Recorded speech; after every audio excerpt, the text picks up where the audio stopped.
बिस्मिल्लाहिर्रहमानिर्रहीम। काश्तकार भाइयों, आप अच्छी तरह जानते हैं कि मकई के खेत से जड़ी बूटियां आमतौर पे हमारे यहाँ दो तरीक़ों से कंट्रोल की जाती हैं। एक यानी कि बुआई के 24 घंटे के अंदर अंदर जो स्प्रे किया जाता है केमिकल, जिससे जैसा कि एस-मेटोलाक्लोर है या मेटोलाक्लोर है, उसको स्प्रे किया जाता है, जिसको प्री इमरजेंस कहा जाता है। दूसरे नंबर पर आमतौर पर जो फार्मर तरीका अपनाते हैं वो पोस्ट इमरजेंस का है, यानी कि जब तमाम जड़ी बूटियाँ निकल आती हैं बुआई के बाद और फसल के 20-25 दिन बाद जो है वो स्प्रे किया जाता है पोस्ट इमरजेंस, जिसमें आमतौर पर जो मशहूर मिक्सर है वो मीज़ोट्राइयोन प्लस एट्राजीन का जो मिक्सर है उसको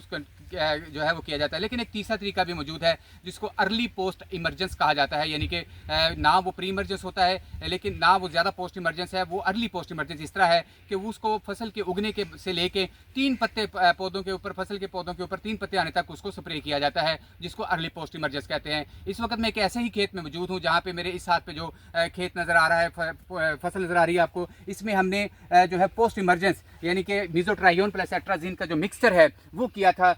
क्योंकि इस दफ़ा बारिशें भी बहुत ज़्यादा हुई, वीड जो है वो काफ़ी ज़्यादा थी, लेकिन आप देख सकते हैं कि वो स्प्रे करने के बावजूद इसमें आपको ग्रास फैमिली के, घास के जो ख़ानदान के जो पौधे हैं वो ज़्यादा आपको नज़र आते हैं। यहाँ पे स्वांकी भी है, आपको डीला भी नज़र आ रहा है, मधाना ग्रास भी है, ये मोहब्बत बूटी है, यहाँ तक कि ये आप देखें कि लिली के पौधे भी आपको नज़र आते हैं। तो ये जो हमने पोस्ट इमरजेंस किया मीज़ोट्राइयोन और एट्राजीन का, इसका हमें जो इतना इफेक्टिव या इतना मुअस्सर कंट्रोल इसमें हमें नज़र नहीं आ रहा इस खेत में जड़ी बूटियों कंट्रोल करने के हवाले से। और ख़ास तौर पे उसको 20-25 दिन जो पहले पौधों को जड़ी बूटियों की वजह से स्ट्रेस आया, उसकी वजह से भी पौधों को इसका जो है वो जड़ी बूटियों का नुकसान हुआ। अब मेरे इस हाथ पे जो खेत है ये बुनियादी तौर पे वो खेत है जिसमें हमने अर्ली पोस्ट इमरजेंस आइसोफ्लुक्साटोल जहर है जो कि मार्केट में मौजूद है, उसको हमने स्प्रे किया। ये हमने उस वक्त स्प्रे किया जब मकई के पौधे जो है वो 3 पत्ते उनके ऊपर आ चुके थे, तो उसको स्प्रे किया। आप उसको देख सकते, मुशाहदा अगर करें तो आप देख सकते हैं कि ये खेत आपको अमूमी तौर पर एक साफ खेत नज़र आ रहा है। इसमें कोई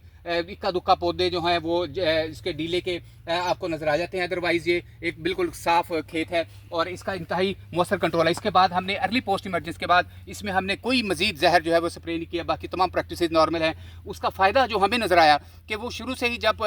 एक तो उसने जब जहर हमने अप्लाई किया तो जो जड़ी बूटियाँ उस वक्त तक उगी थी वो भी, और जो अभी उग रही थी उगने के मराहल में थी उसको भी इसने बड़े अच्छे तरीके से कंट्रोल किया। तो ये एक क्लीन जो है वो फील्ड आपको नज़र आता है और इसका असर जो है वो ये है कि इसकी जो फसल की अर्ली बढ़ोतरी थी, शुरू की बढ़ोतरी वो अच्छी थी, और शुरू की बढ़ोतरी अच्छी होने की वजह से इसके ऊपर हशरात का अटैक को भी ये ज़्यादा बर्दाश्त किया इसने, और इसकी जो है कद काठ वो भी ज़्यादा बेहतर था। लेकिन इसके स्प्रे करने के बारे से चंद एक एहतियाती तदाबीर हैं, वो ये हैं कि जब आपने इसको स्प्रे करना है तो जो खेलियां हैं आपकी ये नम होनी चाहिए, ज़्यादा से ज़्यादा नम हो, यानी कि जो जब स्प्रे करने से पहले जो है पानी लगाना है वो थोड़ा सा ज़रा चढ़ा के लगाएं ताकि खेलियाँ ज़्यादा नम हों। दूसरे नंबर पर यह है कि आपने इसको 3 पत्ता मरहला के बाद स्प्रे नहीं करना, क्योंकि अगर जैसे जैसे आप लेट करते जाएंगे तो इसका जो असर है, कह लें कि इसका जो इफेक्टिवनेस है वो कम होती जाती है। तो मेरा आज का मैसेज जो है वो ये है कि